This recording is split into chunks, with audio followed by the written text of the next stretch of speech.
بسم اللہ الرحمن الرحیم الحمد للہ رب العالمین والعاقبۃ للمتقین والصلاة والسلام علی رسول اللہ الکریم اما بعد۔ الحمدللہ حکم کی بحث گزری ہے، جس میں حکم کی اقسام، حکم تکلیفی اور وضعی کی مزید اس کی جو اقسام ہیں، حرام اور مکروہ، واجب، مستحب، مباح، رخصت، عزیمت، اس کے علاوہ وضعی احکام جن میں کسی چیز کو سبب کے ساتھ، شرائط کے ساتھ یا موانع کے عدم موجودگی کے ساتھ جوڑا جاتا ہے، تو یہ چیزیں ہم نے پڑھی۔ اور پھر کسی چیز کا، کسی عمل کا بطلان اور اس کی صحت کیسے پتہ چلتی ہے، کیسے کوئی عمل صحیح ہے اور کیسے فاسد اور باطل ہے، اس کی بحث پڑھی۔ پھر لاسٹ جو ہمارا ٹاپک تھا وہ حاکم پر تھا، کہ حاکم اللہ تعالیٰ کی ذات ہے، اس کے علاوہ کوئی نہیں ہے۔ اللہ تعالیٰ کا حکم چلتا ہے، اللہ کا قانون چلتا ہے۔ اللہ کے نبی کا کام یہ ہے، یا انبیاء اور رسول جو اللہ کے بھیجے ہوئے ہوتے ہیں، ان کا کام یہ ہوتا ہے کہ اس دعوت کو آگے پہنچائیں، اور اس کے بعد امت کے علماء اور فقہاء، ان کا کام ہوتا ہے کہ اللہ تعالیٰ کے نبی اور اللہ کے دیے ہوئے ان دعوت کے قوانین کو پہچانیں اور لوگوں کے سامنے قواعد اور اصول وضع کر کے اس کے ذریعے لوگوں کے سامنے کھول کے وہ چیز واضح کر دیں۔ قواعد بھی اسی سے بنیں گے، ضابطے بھی اسی سے بنیں گے جو اللہ کے نبی نے اور اللہ نے دیے ہیں، اور اسی سے وہ چیز زیادہ واضح کر کے لوگوں کے سامنے پیش کی جاتی ہے، یا ان کے لیے ایک ضابطے مقرر کر دیے جاتے ہیں بس۔ تو یہ حاکم کی بحث میں پڑھا گیا۔ آج اگلی بحث ہے محکوم فیہ۔ محکوم فیہ سے مراد حاکم وہ ہے جو حکم دینے والا ہے، وہ اللہ کی ذات ہے۔ اب تین چیزیں ہوتی ہیں کسی فعل میں، ایک تو یہ ہے کہ حاکم جو حکم دینے والا ہے، ایک وہ چیز، وہ عمل جس کے بارے میں حکم دیا جا رہا ہے، اور ایک وہ شخص جس کو حکم دیا جا رہا ہے۔ اس کی انشاءاللہ آگے بحث آئے گی۔ اس کو محکوم علیہ کہا جاتا ہے۔ محکوم فی یعنی شریعت نے جس فعل کے متعلق حکم دیا ہوتا ہے، جس کے بارے میں حکم دیا ہوتا ہے کہ آپ یہ کریں، وہ محکوم فی کہلاتا ہے۔ جیسا کہ قرآن میں آتا ہے وَأَقِیمُوا الصَّلَاةَ وَآتُوا الزَّکَاةَ، نماز کو قائم کرو اور زکوٰۃ ادا کرو۔ اب نماز کا اقامت اور زکوٰۃ کا ادا کرنا یہ فعل ہے، اس کا حکم دیا گیا ہے، تو یہ محکوم فی کہلائے گا، جس کے بارے میں حکم دیا گیا ہے۔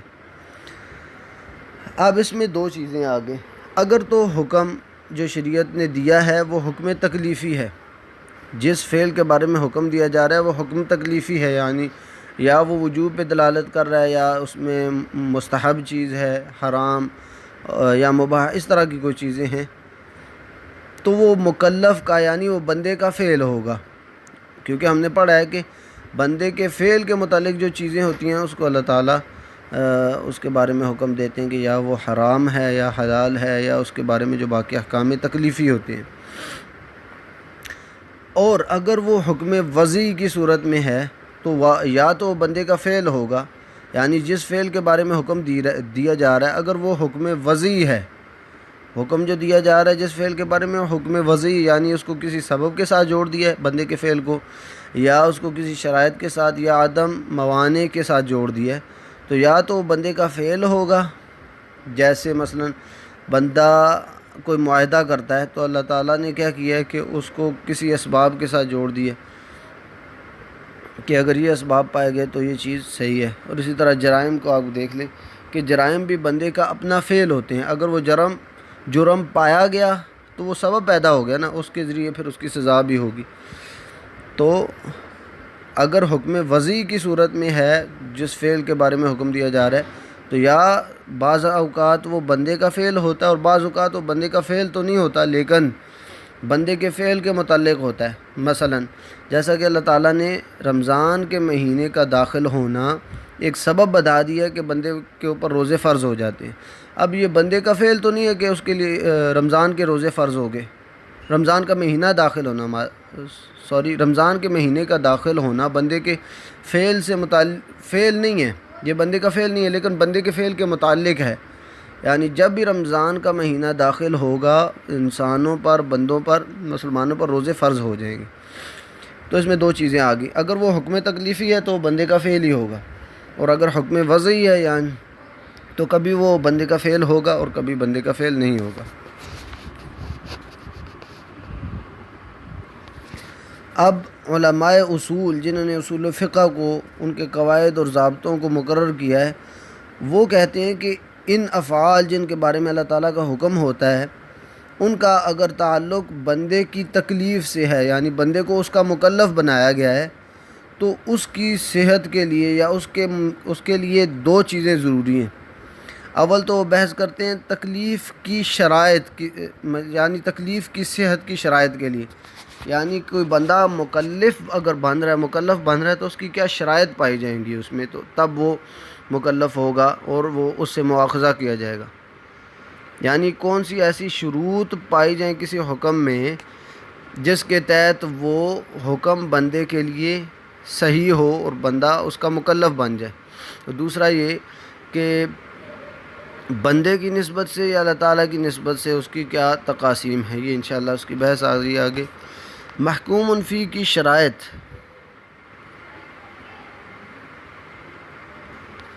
سب سے پہلی شرط کہ کسی چیز کے یا کسی عمل کے بندے کے فعل کے مطابق ہونا، یعنی کسی فعل کا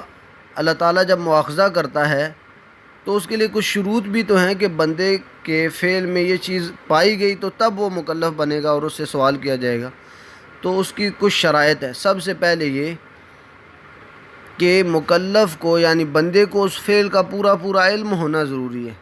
یعنی ایک بندے کو ایک چیز کا علم ہی نہیں ہے تو اللہ تعالیٰ اس سے مواخذہ کیسے کریں گے؟ تو سب سے پہلے کسی بندے سے جب اللہ تعالیٰ سوال کر رہا ہے کسی چیز کے بارے میں، مواخذہ کر رہا ہے، تو اس کی پہلی شرط یہ ہے اس کی صحت کی کہ بندے کو اس فعل کے بارے میں پورا علم ہونا چاہیے۔ اب ایسا فعل جس کے بارے میں بندے کو علم ہی نہیں ہے کہ اس کو حکم دیا گیا ہے یا اس کے بارے میں یہ احکام ہیں، تو اس سے اس کے بارے میں سوال بھی نہیں کیا جائے گا۔ اب کسی حکم کے بارے میں علم ہونے کے بارے میں تفصیل یہ ہے کہ وہ علم حاصل کرنے کے پر قادر ہو، خود یا بالواسطہ، کسی واسطے کے ذریعے، یعنی کسی اہل علم سے اس کے بارے میں دریافت کر لے۔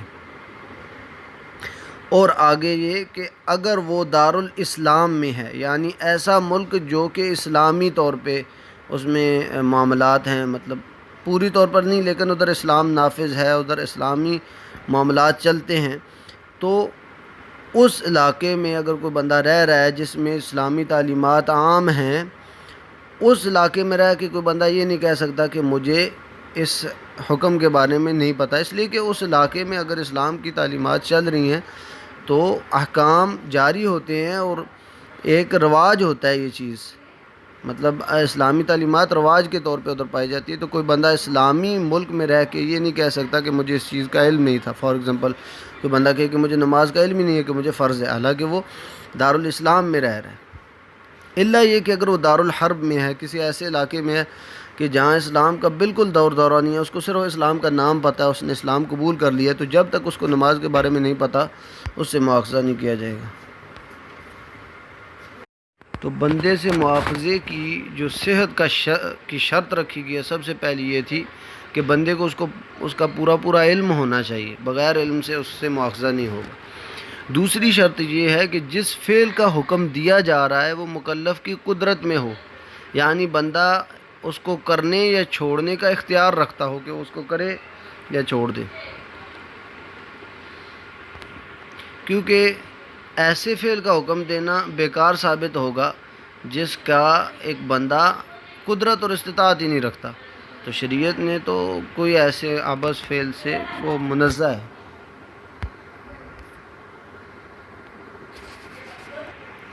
اب کسی چیز کے اوپر قدرت ہونے میں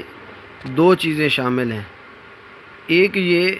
کہ محال اور ناممکن فعل کا حکم نہیں دیا جا سکتا شریعت میں، خواہ وہ فعل اپنی ذات کے اعتبار سے محال اور ناممکن ہو، جیسے دو مختلف چیزوں کو جمع کر دینا، شریعت اس کا حکم نہیں دے گی، بلکہ اس چیز کا حکم دے گی جو کہ بندے کے فعل کے مطابق ہو اور بندہ اس کو کر سکے۔ ناممکن چیز اللہ تعالیٰ اس کا حکم نہیں دیتے، جیسا کہ خود اللہ تعالیٰ نے فرمایا کہ لا یکلف اللہ نفسا الا وسعها۔ اور دوسرا یہ کہ وہ قلبی اور وجدانی امور جن کا نفس پر غلبہ ہو اور انسان اس کا دفعہ نہ کر سکے، مثلا جو انسان سے بے اختیار اس کے لیے موجود ہوتے ہیں اس کے دل میں، جیسا کہ رسول اللہ صلی اللہ علیہ وسلم اپنی ازواج مطہرات کی باری مقرر کرنے کے بارے میں فرماتے ہیں اللہم ھذا قسمی فیما املک فلا تلمنی فیما تملک ولا املک، یعنی رسول اللہ صلی اللہ علیہ وسلم کا کہنا تھا کہ یہ باری، اے اللہ یہ باری ان امور میں سے جو میرے اختیار میں ہے، یعنی میں نے اپنے زوجات کے درمیان جو تقسیم کی ہوئی ہے یہ ہے، یہ تو ہے ظاہری، باقی جو میرا قلبی میلان ہے اس کے بارے میں مجھ سے مواخذہ نہ کیجیے گا۔ یہ اللہ کے نبی کی دعا تھی، اور یہ ظاہری بات ہے کہ انسان کا دل کسی ایک کی طرف میلان رکھتا ہے تو وہ میلان انسان کے لیے ایک طرح کا بے اختیاری ہوتا ہے کہ دل اس کی طرف میلان کھا رہا ہے، اس کے بارے میں بھی شریعت مواخذہ نہیں کرتی۔ لیکن اس کا یہ بالکل بھی مطلب نہیں ہے کہ دونوں کے درمیان ظاہری طور پر کوئی وہ مطلب انصاف والا معاملہ نہیں کرے۔ مطلب جیسے ایک بندہ ہے اپنی اولاد سے محبت کرتا ہے لیکن کسی ایک کے ساتھ زیادہ اس کا میلان ہے اس کے دل کا، تو اس کا یہ مطلب نہیں ہے کہ وہ اللہ تعالیٰ سے کہے کہ جی میرا تو قلبی میلان ہی اس کی طرف ہے، میں اس کے بارے میں بے اختیار ہوں تو میں اس کو زیادہ مال دے دوں۔ نہیں، ان کے ساتھ ظاہری تقسیم آپ انصاف کے ساتھ کریں، باقی جو قلبی میلان ہے، محبت کا، حب کا معاملہ ہے، وہ اللہ تعالیٰ پر چھوڑ دیں، وہ بے اختیار ہے اس میں، یا قلبی میلان میں وہ ایک طرح کا اللہ تعالیٰ کی طرف سے دیا ہوا ہے۔ اب اس میں ایک انتہائی ضروری نقطہ یہ ہے کہ یہ تو ہو گئے عام معاملات کے قلبی میلانات، اگر ان قلبی میلانات اور رجحانات کا تعلق ایمان باللہ اور ایمان بالرسول سے ہو تو اس میں بندے پر واجب ہے کہ اس کا میلان اللہ اور رسول اللہ صلی اللہ علیہ وسلم کی محبت کی طرف زیادہ ہو، بلکہ اسی کی طرف ہو، کیونکہ ایک حدیث میں آتا ہے کہ لا یؤمن احدکم حتی اکون احب الیہ من والدہ وولدہ والناس اجمعین، کہ کوئی بندہ اس وقت تک ایمان لا ہی نہیں سکتا، اس کا ایمان ہی نہیں ہے جب تک وہ ساری دنیا سے، اپنے باپ، اپنے بیٹے اور ساری دنیا سے زیادہ مجھ سے محبت نہ کرے۔ تو اللہ اور اس کے رسول سے محبت اگر اس کی طرف میلان نہیں ہے تو یہ عدم ایمان کی دلیل ہوگی، اس میں کسی قسم کا وہ اختیار نہیں ہے دوسرا، بلکہ یہ تو ایمان کا معاملہ ہے۔ اب جیسا کہ بات ہوئی کہ کسی فعل کے حکم کے لیے یہ شرط ہے کہ بندہ اس کی قدرت رکھتا ہو، لیکن کیا یہ بھی شرط ہے کہ اس میں مشقت بھی نہ ہو؟ بلکہ حقیقت یہ ہے کہ کوئی بھی فعل مشقت سے خالی نہیں ہوتا، یعنی مشقت تکلیف کے لوازم میں سے ہے کہ اللہ تعالیٰ نے کسی چیز کا حکم دیا ہے کہ وہ کر رہا ہے یا اس سے رک رہا ہے تو ایک طرح کی تکلیف ہے کہ وہ اپنے نفس کو مشقت میں ڈھال رہا ہے، لیکن یہ اس صورت میں جب یہ مشقت عادت کے مطابق ہو اور نفس انسانی اس کی طاقت رکھتا ہو، اس صورت میں مشقت کا کوئی لحاظ نہیں کیا جائے گا اور تکلیف کی راہ میں یہ مشقت بھی رکاوٹ نہیں بنے گی۔ لیکن ایسی مشقت جو عادت کے خلاف ہے اور انسانی نفس اس کی طاقت نہیں رکھتا، اس میں زیادہ تکلیف ہے، تو اس کے احکام مختلف ہیں اور اس کی تفصیل منزل ہے۔ اولاً غیر معمولی مشقت، یعنی وہ غیر معمولی مشقت جو کسی بندے پر خاص حالات میں ایسے فعل کے بارے میں جس کا اللہ تعالیٰ کا حکم پہلے سے موجود ہے لیکن خاص حالات میں اس پر ایک مشقت کا ایک عنصر پایا جاتا ہے۔ مثال کے طور پہ سفر یا بیماری میں روزہ رکھنا، یہ انسان کے لیے عام حالات میں تو روزہ رکھ رہا ہے، اس کے لیے مشقت ہے، لیکن وہ نفس انسانی سے اتنا زیادہ دور نہیں ہے، انسان کے عادات سے اتنا زیادہ دور نہیں ہے، لیکن سفر یا بیماری کی حالات میں اس کے اوپر مشقت زیادہ ہو جاتی ہے اور وہ اس کو زیادہ محسوس کر رہا ہے۔ تو اسی طرح اور بھی آپ کے سامنے مثالیں ہیں کہ فار ایگزامپل امر بالمعروف و نہی عن المنکر، یہ فرض کفایہ کا کام ہے، فرض کفایہ میں آتا ہے، لیکن اگر کوئی ایسا جابر حکمران ہے کہ جو امر بالمعروف یا نہی عن المنکر کے متعلقین جو لوگ ہیں جو اس کام کو کر رہے ہیں تو وہ ان کو قتل کر رہا ہے اور انسان اپنے نفس پر قتل کا خوف رکھتا ہے تو یہ کام چھوڑ رہا ہے اگر، تو شریعت نے اس کے لیے رخصت دی ہے۔ اسی طرح سفر اور بیماری میں روزہ چھوڑنے کی رخصت دی ہوئی ہے، اور یہ رخصتیں شریعت نے بڑی حکمت کے ساتھ اس کو رکھا ہوا ہے اور جائز قرار دی ہے۔ لیکن بعض حالات میں ان غیر معمولی مشقتوں کو بھی برداشت کرنا مستحب قرار دیا کہ جیسا کفریہ کلمہ انسان اپنی زبان سے کہے اس مجبوری کی حالت میں کہ جب اس کے جان پہ بنی ہوئی ہے، یہ انسان کو رخصت دی گئی ہے اس کی کہ وہ کہہ سکتا ہے زبان سے، لیکن دل اس کا اطمینان کے ساتھ ایمان پر ثابت قدم ہو۔ لیکن اگر وہ کفریہ کلمات پھر بھی نہیں کہتا تو یہ اس کے لیے مستحب ہے اور اعلاء کلمت اللہ کا یہ سبب بنے گا۔ اور دوسری قسم ایسی ہے جو کہ غیر معمولی مشقت ہے، جس کو برداشت کرنا فرض کفایہ کو ادا کرنا کے لیے ضروری ہے، یعنی وہ ہے غیر معمولی مشقت، لیکن اللہ تعالیٰ نے اس کو فرض کفایہ کے ساتھ جوڑ دیا ہے۔ جیسے جہاد جو کہ فرض کفایہ ہے، اگرچہ اس میں جان ہلاک کرنا، خون بہانا، جسم کو تھکانا، اس طرح کی مشقتیں اس میں موجود ہیں جو کہ غیر معمولی ہیں۔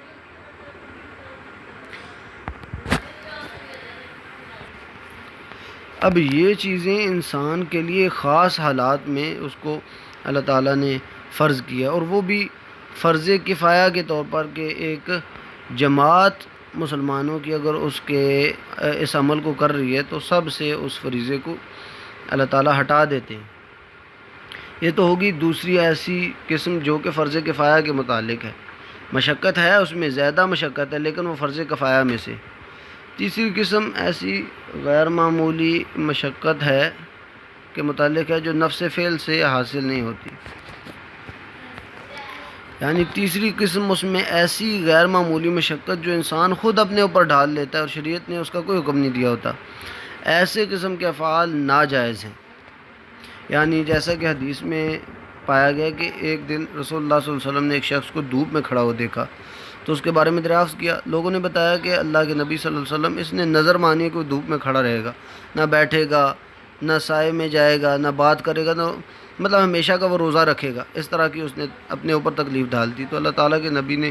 فرمایا صلی اللہ علیہ وسلم، اس سے کہو کہ وہ بات کرے، بیٹھ جائے اور روزہ ختم کر دے۔ اس طرح کی پابندیاں اللہ تعالیٰ نے بالکل عائد نہیں کی، تو اللہ کے نبی اس پر غصہ ہوئے الٹا۔ تو ایسی تکلیف اور مشقت جو انسان خود اپنے اوپر ڈال دے اور شریعت نے اس پر نہ مقرر کی ہو تو اس کو ناپسند کیا گیا۔ اس کے علاوہ جو شریعت نے احکام دیے ہیں اس میں کچھ نہ کچھ مشقت پائی جاتی ہے، اس مشقت کا ہی تو اجر ہے جس کو اللہ تعالیٰ مقرر کر رہا ہے۔ آپ کے لیے جنت مقرر کی ہوئی ہے، تو جنت ایسے تو نہیں ملتی، مشقت ہے، لیکن یہ کہ وہ انسانی طبیعت کے مطابق ہے، انسانی طاقت سے بڑھ کے نہیں ہے۔ اور پھر یہ کہ وہ کچھ حالات میں اس کے لیے اللہ تعالیٰ نے رخصتیں بھی رکھی ہیں، اور بعض حالات میں وہ کچھ افراد سے متعلق ہوتا ہے، سب کے ساتھ متعلق بھی نہیں ہوتا۔ تو اس سب کا خلاصہ یہ ہے کہ شریعت نے جس چیز کا حکم دیا ہے، جس فعل کے بارے میں حکم دیا ہے، اس کے لیے کچھ شروط مقرر کی ہیں۔ ان میں سے باقی شروط ہم انشاءاللہ باقی کل پڑھ لیں گے، آج کا کچھ تھوڑا لمبا ہو گیا، لیکن اس کی بنیادی جو کسی چیز کے، کسی فعل کے لازم ہونے کے لیے ضروری ہیں کہ بندے کو ایک تو علم ہو اس کے بارے میں پورا، اور وہ دارالسلام میں، اسلامی ملک میں رہ رہا ہے، کسی غیر اسلامی ملک میں نہیں ہے کہ اس کو علم نہیں ہے۔ تو اس متعلق اگر اس کو علم رکھتا ہے اس چیز کے بارے میں، اس عمل کے بارے میں، تو تب اس سے مواخذہ کیا جائے گا اللہ تعالیٰ کی طرف سے۔ دوسرا یہ کہ اس کی قدرت رکھتا ہو، اور اس میں بھی آگے مزید بحث تھی کہ مشقت کیا اس میں پائی جائے تو وہ فعل جو ان سے مطلب یہ ہے کہ دور ہو جائے گا، اس انسان کی قدرت سے دور ہو جائے گا، نہیں، بلکہ ایسا نہیں ہے۔ ہر فعل میں جو اللہ تعالیٰ کی طرف سے دیا گیا ہے، جس کے اوپر ثواب اور اجر کا کہا گیا ہے، تو اس میں تکلیف موجود ہے، لیکن تکلیف کی اقسام ہیں، ایسی تکلیف جس میں اللہ تعالیٰ نے بعض حالات میں رخصتیں بھی رکھی ہیں، اور دوسرا یہ کہ بعض حالات میں کچھ لوگوں کے متعلق ہوتا ہے، سب کے لیے نہیں ہوتا۔ اور تیسری ایک مذموم چیز تھی کہ جس کو اللہ تعالیٰ نے اس کا حکم نہیں دیا لیکن بندہ خود اس کے اوپر فرض کر لیتا ہے، بندہ اپنے اوپر ڈھال لیتا ہے۔ اس میں بھی کچھ ایسے حالات ہوتے ہیں جس میں وہ بندے کے لیے مستحب ہوتا ہے کہ بندہ خود اگر اس کے پاس کچھ ہے اور اس کا ہمسایہ آیا ہوا ہے، کوئی غریب ایسا ہے جو اس سے مدد مانگ رہا ہے، اب اس کے پاس خود بھی اپنے گزارے کے لیے کوئی چیز ہے لیکن وہ دوسرے کو ترجیح اس پر دیتا ہے، اپنے آپ کو مشقت میں ڈال رہا ہے اور لوگوں کو اس پر مطلب یہ کہ ترجیح دے رہا ہے اس بندے کو، تو یہ اس کے لیے قابل ستائش فعل ہے۔ لیکن وہ کچھ حالات میں یہ چیزیں ہیں، لیکن عام طور پر مجموعی قاعدہ یہ ہے کہ ایسی چیزیں جس کے بارے میں شریعت نے حکم نہیں دیا اور بندہ خود اس کے اوپر اس چیزوں کو اپنے اوپر سوار کر لیتا ہے اور فرض کر لیتا ہے، جیسا کہ بنی اسرائیل کا فعل تھا، تو اللہ تعالیٰ اس کو پسند نہیں کرتا، اور نہ ہی رسول اللہ صلی اللہ علیہ وسلم نے اس کو پسند کیا، جیسا کہ حدیث سے ظاہر ہے یہ چیز۔ باقی نسبت کے اعتبار سے کچھ اللہ تعالیٰ کے احکام، اللہ تعالیٰ کے جو حق ہیں، بندے کے جو حق ہیں، نسبت کے اعتبار سے کسی فعل کے بارے میں اس کی کچھ مباحث ہیں، وہ ہم کل انشاءاللہ پڑھیں گے۔ سبحانک اللہم و بحمدک، اشہد ان لا الہ الا انت، استغفرک و اتوب الیک۔